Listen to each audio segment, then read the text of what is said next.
എല്ലാവർക്കും നമസ്കാരം. അങ്ങനെ വിഷു അടുക്കാറായല്ലേ. അപ്പോൾ എല്ലാവരും വിഷുക്കണിയൊക്കെ ഒരുക്കാനുള്ളൊരു അറേഞ്ച്മെൻറ്റ്സൊക്കെ തുടങ്ങിക്കാണുമെന്ന് വിചാരിക്കുന്നു. അപ്പോൾ നമ്മുടെ ഈ വിഷുക്കണിയൊക്കെ ഒരുക്കാനായിട്ട് ആദ്യം നമ്മൾ ചെയ്യേണ്ട കാര്യം എന്ന് പറയുന്നത് നമ്മുടെ വീട് വൃത്തിയാക്കുക എന്നുള്ളതാണല്ലേ. അപ്പോൾ ഫസ്റ്റ് തന്നെ നമ്മൾ വലയും പൊടിയൊക്കെ ഒന്ന് അടിച്ച് അതിനുശേഷം നമ്മുടെ ജനലിലൊക്കെ പൊടിയൊക്കെ ഉണ്ടാവുമല്ലോ, നെറ്റൊക്കെ അടിച്ചതിൻ്റെ. അപ്പോൾ ഇപ്പം ഞാൻ ഈ കാണിക്കുന്ന ആ ഒരു ബ്രഷ് എന്ന് പറയുന്നത് ഞാൻ ഈ എക്സിബിഷന് വാങ്ങിച്ചതാണ്. അത് ഓൺലൈനിലും അവൈലബിൾ ആണ്. അപ്പോൾ ഇതെന്ന് പറഞ്ഞു കഴിഞ്ഞാൽ നമുക്ക് ഇതിൻ്റെ അകത്ത് തന്നെ, ആ ബ്രഷിൻ്റെ അകത്ത് തന്നെ ഒരു 2-3 ഐറ്റംസ് ഒരുമിച്ച് ഉണ്ട്. അപ്പം നമുക്കിത് മെയിനായിട്ടെന്ന് പറഞ്ഞു കഴിഞ്ഞാൽ നമുക്ക് ഈ നെറ്റ് ഡോറൊക്കെ ക്ലീൻ ചെയ്യാനായിട്ട് അത്യാവശ്യം നല്ല രീതിയിൽ പൊടിയൊക്കെ ഇങ്ങനെ പറന്നങ്ങ് പോകുന്നുണ്ട്. അതുപോലെ തന്നെ ആ ചെറിയ ബ്രഷ് ചെറിയ ചെറിയ സ്ഥലത്തൊക്കെ നമുക്ക് ക്ലീൻ ചെയ്യാനൊക്കെ എടുക്കാം. അപ്പോൾ അത് അത്യാവശ്യം യൂസ്ഫുൾ ആയിട്ടുള്ളൊരു പ്രൊഡക്റ്റായിട്ട് തോന്നി. കാരണം നമുക്കിതുപോലെ നെറ്റ് ഡോറൊക്കെ ഒന്ന് പെട്ടെന്ന് ജസ്റ്റ് ഒന്ന് മേളിൽ നിന്ന് താഴോട്ട് ഒന്ന് നമ്മൾ പ്രസ് ചെയ്ത് കൊണ്ടുവരിക മാത്രമേ ചെയ്താൽ മതി. മേളിൽ നിന്ന് താഴോട്ട് ഒറ്റ രീതിയിൽ, അല്ലാതെ ഇങ്ങനെ മാറ്റി മാറ്റി ചെയ്യേണ്ട കാര്യമില്ല, ഒറ്റ പ്രാവശ്യം. അപ്പോൾ ആ പൊടിയൊക്കെ അങ്ങ് പെട്ടെന്ന് തന്നെ അങ്ങ്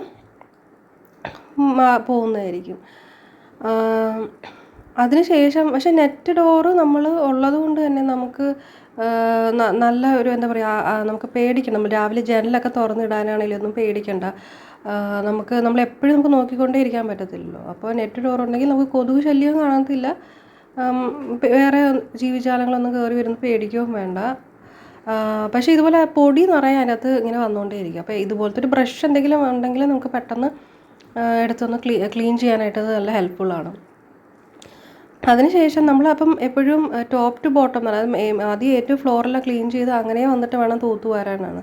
അപ്പോൾ തൂത്തെല്ലാം വാരി, അപ്പോൾ തൂത്ത് നമ്മൾ വാരുമ്പോഴുണ്ടല്ലോ നമ്മളെ ഫർണിച്ചേഴ്സൊക്കെ ഒന്ന് ജസ്റ്റ് ഒന്ന് മൂവ് ചെയ്തിട്ട് വേണം തൂക്കാനായിട്ട്. കാരണം ഈ പൊടിയൊക്കെ ഏതെങ്കിലും കോർണേഴ്സിൽ പോയി കിടക്കും. അതുമാത്രമല്ല, നമ്മൾ ഫർണിച്ചേഴ്സൊക്കെ നമ്മൾ ഒരു 3 മാസം ഇങ്ങനെ അനക്കാതെ കിടക്കുമ്പോൾ അവിടുത്തെ ഒരു എനർജി വൈബിൽ വ്യത്യാസം വരുമെന്നാണ് പറയുന്നത്. അപ്പോൾ നമ്മളൊന്ന് ജസ്റ്റ് ഒന്ന് ശകലം നീക്കിയിട്ട് നമ്മളൊന്ന് മൂവ്മെൻറ്റ് ചെയ്തതിന് ശേഷം ആ ഭാഗത്തുള്ള പൊടിയൊക്കെ ക്ലീൻ ചെയ്ത് കഴിഞ്ഞതിന് ശേഷം നമ്മൾ ചെയ്യുകയാണെങ്കിൽ ആ എനർജി വൈബിൽ വ്യത്യാസം വരും. പിന്നെ ഇപ്പോൾ ഈ കാണിക്കുന്ന ബ്രഷ് ഉണ്ടല്ലോ ഭയങ്കര ഇങ്ങനെ ഇതായിട്ടിരിക്കും. പക്ഷേ അത് ഈ വളരെ ചെറിയ സ്പേസിൽ പോലും നല്ല രീതിയിൽ അകത്ത് പോയി ക്ലീൻ ചെയ്ത് കൊണ്ടുവരുന്നുണ്ട് കേട്ടോ. അത് അത്യാവശ്യം പൊടി തട്ടാനും ഒക്കെ നല്ലൊരു ബ്രഷാണ്.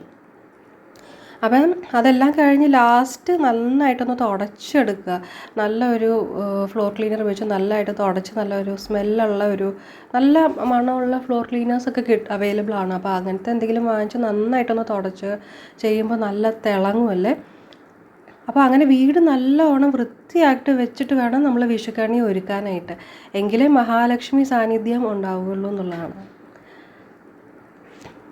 ഫുള്ളായിട്ട് എല്ലാം ക്ലീൻ ചെയ്തതിന് ശേഷം നമ്മൾ വീടൊക്കെ നമ്മൾ ഇങ്ങനെ ചുറ്റിനും നോക്കുമ്പോൾ നമുക്ക് തന്നെ നല്ലൊരു തൃപ്തി ഫീൽ ചെയ്യും അല്ലേ. എന്നുവെച്ചാൽ മൊത്തം ഒരു ക്ലീൻ ആയിട്ടുള്ള നല്ലൊരു മണമൊക്കെ ആയിട്ട്.